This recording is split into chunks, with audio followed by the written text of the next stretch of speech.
माननीय अध्यक्ष जी, इस सदन में खड़े होकर सबसे पहले उस पवित्र उद्घोष को नमन करता हूँ। वंदे मातरम, वंदे मातरम। यह केवल एक गीत नहीं है, यह भारत के स्वतंत्रता संग्राम का घोष है। यह हमारी ऐतिहासिक चेतना है और राष्ट्रीय स्वाभिमान की धड़कन है। इस गीत को बंकिम चंद्र चट्टोपाध्याय ने 19वीं शताब्दी में अपने उपन्यास आनंद मठ में रचा। जब भारत पराधीन था, जब बोलना भी विद्रोह माना जाता था, तब यह गीत आज़ादी की मशाल बन गया। माननीय अध्यक्ष महोदय, 1905 के भंग आंदोलन से लेकर इस वंदे भारत समूचे राष्ट्र की चेतना का मंत्र है। इसमें पूरे देश की आत्मा नियत है। इसे समग्र रूप से देखना चाहिए। यदि हम वंदे मातरम को किसी संप्रदाय, प्रांत या दल की दृष्टि से देखेंगे तो इसकी महानता, महिमा और महत्व को छोटा करेंगे। लेकिन अध्यक्ष महोदय, जो भी देखेगा अपनी नज़र से देखेगा, किसी जर्रे को समुद्र नज़र आए कैसे। वंदे मातरम के संदर्भ में 3 नाम उल्लेखनीय व पूजनीय हैं। पहला नाम बंकिम चंद्र चटर्जी, जिन्होंने वंदे मातरम की रचना की। गुरुदेव रविंद्रनाथ टैगोर, जिन्होंने पहली बार 1896 में कांग्रेस अधिवेशन कलकत्ता में इस गायन किया। और तीसरा महत्वपूर्ण नाम रहमतुल्लाह सिहानी, जिनकी अध्यक्षता में पहली बार वंदे मातरम गाया गया।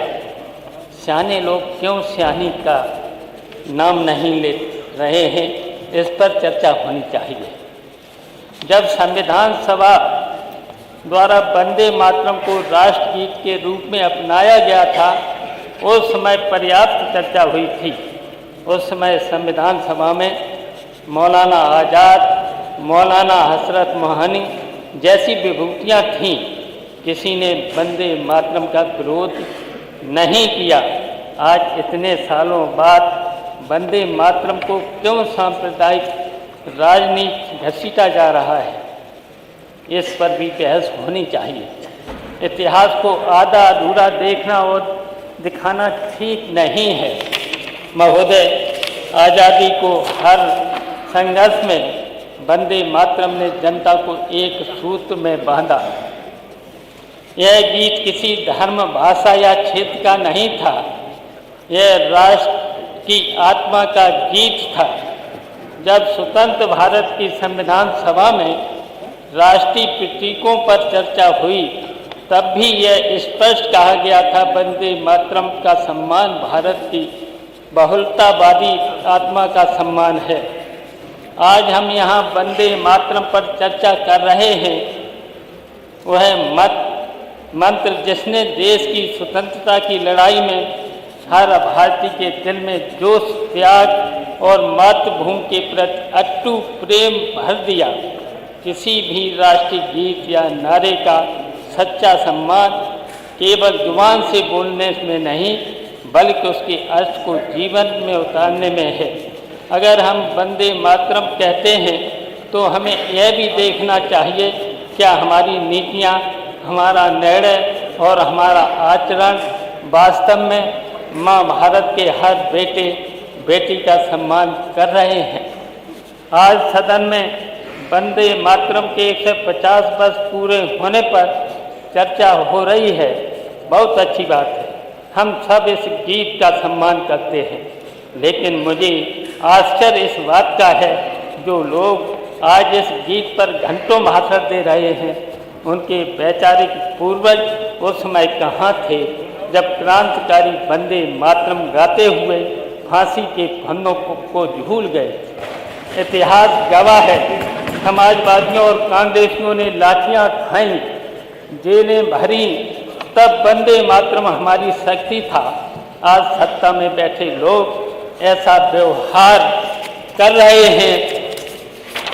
रहे हैं जैसे राष्ट्रभक्ति का कॉपीराइट इन्हीं के पास से जारी होता है। अध्यक्ष जी, देशभक्ति हृदय का विषय है, प्रदर्शन का नहीं। आप वंदे मातरम पर चर्चा इसलिए नहीं करा रहे हैं कि आपको गीत से प्रेम है, बल्कि इसलिए करा रहे हैं ताकि जनता आपसे खाद की किल्लत पर सवाल न पूछ सके। सरकार कहती है कि वंदे मातरम स्कूलों में अनिवार्य होगा, अच्छी बात है, लेकिन जिस बच्चे के पेट में रोटी नहीं है, क्या उसके गले में सुर निकलेंगे? सुजलाम सुफलाम का अर्थ होता है अच्छी जल राशि और अच्छी फसल, लेकिन आज उत्तर प्रदेश का किसान डीएपी खाद की बोरी के लिए लाइन में खड़ा है, पुलिस की लाठियां खा रहा है। क्या यही आपका सुफलाम उत्तर प्रदेश है? वंदे मातरम में सस्य श्यामलाम की बात है, यानी हरियाली और खुशहाली, मगर यहाँ तो नौजवानों के भविष्य पर बुलडोजर चल रहा है। भर्ती निकलते ही पेपर लीक हो जाता है, नौजवानों के हाथों में डिग्री है लेकिन रोजगार नहीं है। आजकल एक नया अमृत बाजार में आया है, कोडिल कफ सिरप। अध्यक्ष जी, सुना है कि इस अवैध धंधे के तार बड़े बड़े रसूलदारों से जुड़े हैं। सरकार वंदे मातरम की धुन बजाकर इस कफ सिरप को शोर को दबाना चाहती है। क्या देशभक्ति का मतलब माफियाओं को सुरक्षा देना है? अध्यक्ष जी, यह सरकार वंदे मातरम की आड़ में एसआईआर रिवीजन का खेल खेल रही है। मतदाता सूची से विपक्ष के वोट काटे जाने की साजिश लगातार हो रही है। यह राष्ट्रवाद नहीं है, ये चुनावी इंजीनियरिंग है। आप कहते हैं कि जो वंदे मातरम नहीं गाएगा वो देशद्रोही है। मैं कहता हूँ जो किसान को खाद न दे पाए, जो बेटियों को सुरक्षा न दे पाए और जो चुनाव जीतने के लिए गरीब का वोट काट दे, वो लोकतंत्र का सबसे बड़ा गुनहगार है।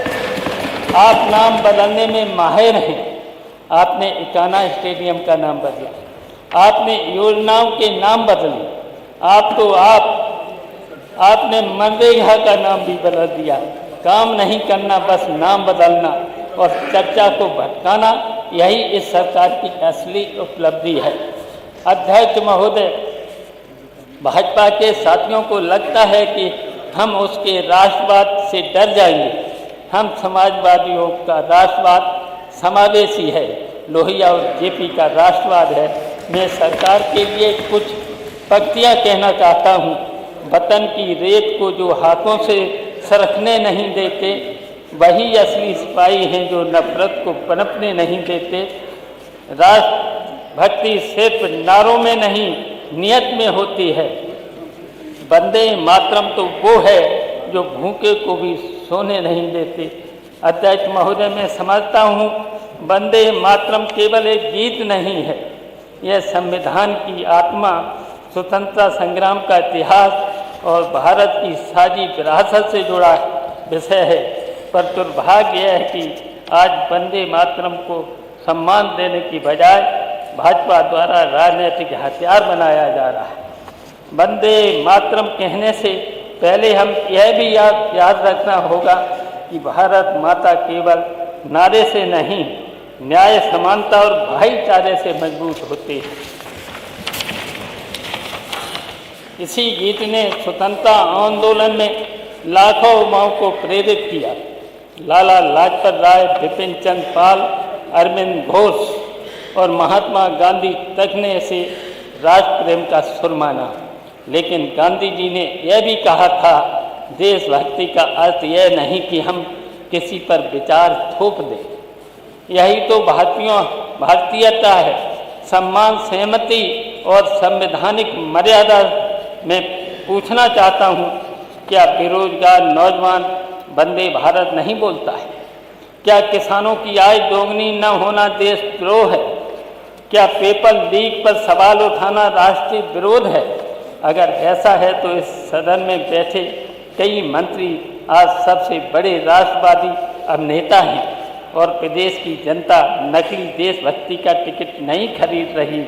भारत का संविधान हर नागरिक को विचार, अभिव्यक्ति और आस्था की स्वतंत्रता देता है। संविधान कहता है सम्मान स्वैच्छिक हो, भाजपा कहती है सम्मान आदेश से हो। यही फर्क है लोकतंत्र और डर के शासन में। देशभक्ति दबाव से नहीं, दिल से निकलती है।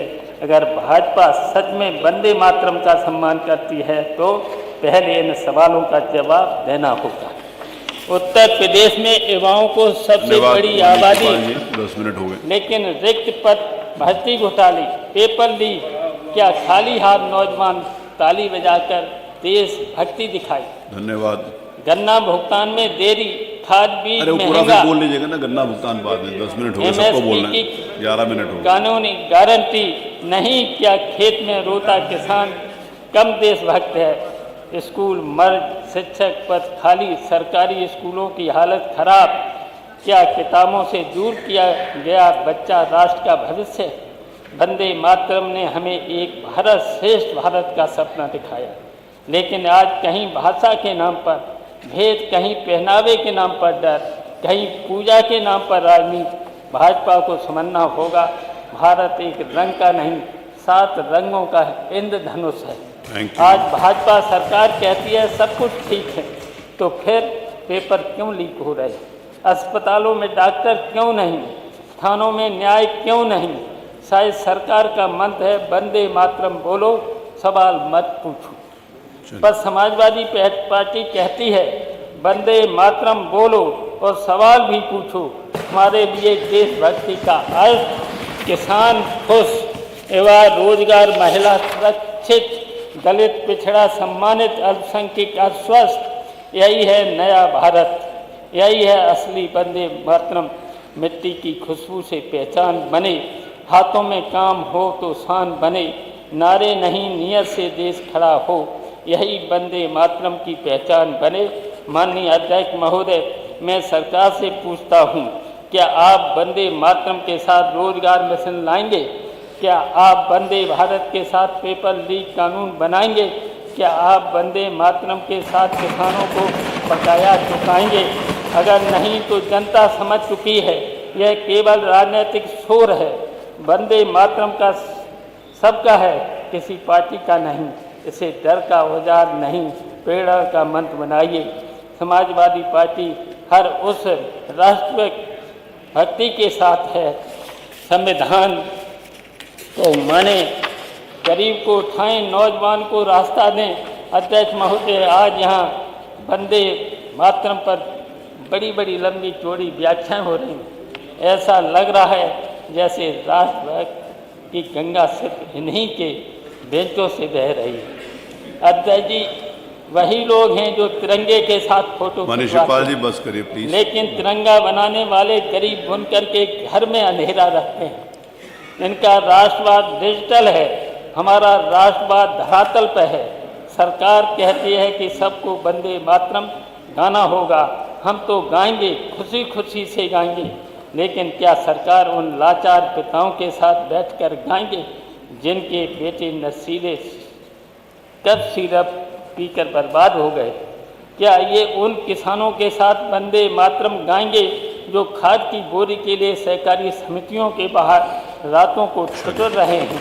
अध्यक्ष जी, एक बड़ी गंभीर बात कह रहा हूँ। आजकल उत्तर प्रदेश की गलियों में एक नया खेल चल रहा है। नौजवानों के हाथ में रोजगार होना चाहिए था, लेकिन सरकार की कृपा से उनके हाथ में कोडीन कफ सिरप की बोतलें हैं। सरकार कहती है हम माफिया को मिट्टी में मिला दें, लेकिन ये सिरप माफिया तो आपकी फाइल के नीचे बैठकर फल फूल रहा है। कौन है वो रसूखदार जो हजारों वंदे मातरम पे रहने दीजिए, अच्छी बात है। सड़कों पर रहा है। धन्यवाद माननीय शिवपाल जी। वंदे मातरम की सुरीली धुन के पीछे इस कफ सिरप के कारोबार का शोर है। हो चुका सुबह से काफी शोर, शांति भी करा दिया मुख्यमंत्री जी। भाषण देते नहीं और उत्तर प्रदेश का भविष्य उड़ता उत्तर प्रदेश बन जाए। आपके अधिकारी आंखें मूंदे बैठे हैं, और फिर उन्हीं पर इस अमृत का हिस्सा मिल रहा है। पता नहीं है। महोदय, चलिए जब धन्यवाद किसान का माननीय शिवपाल जी, खेत- धन्यवाद। जब किसान का खेत धन्यवाद। टूटता है, ये वो पूरा वो आप उसमें बोलिएगा ना, बजट में हम बोलिएगा। तो कहते हैं कि 25 घंटे की चर्चा कराओ, कराएंगे। जब 25 घंटे वाली कराएंगे तो आपको ज्यादा समय देंगे। लेकिन ये 3 दिन का सर, ये 25 दिन वाली कराएंगे तो आपको ज्यादा समय देंगे, ये प्रॉमिस। 15 धन्यवाद। दिन का सर। 15 आपने पहले नहीं बताया, नहीं तो मान लेते, अपने को बाद में याद है। अभी बताए थे। शिवपाल जी मुझे पहली बार मिले हैं, बताए कहाँ थे? माननीय अध्यक्ष जी, माननीय केशव जी, माननीय केशव जी। लोगों को ये बता दिया जाए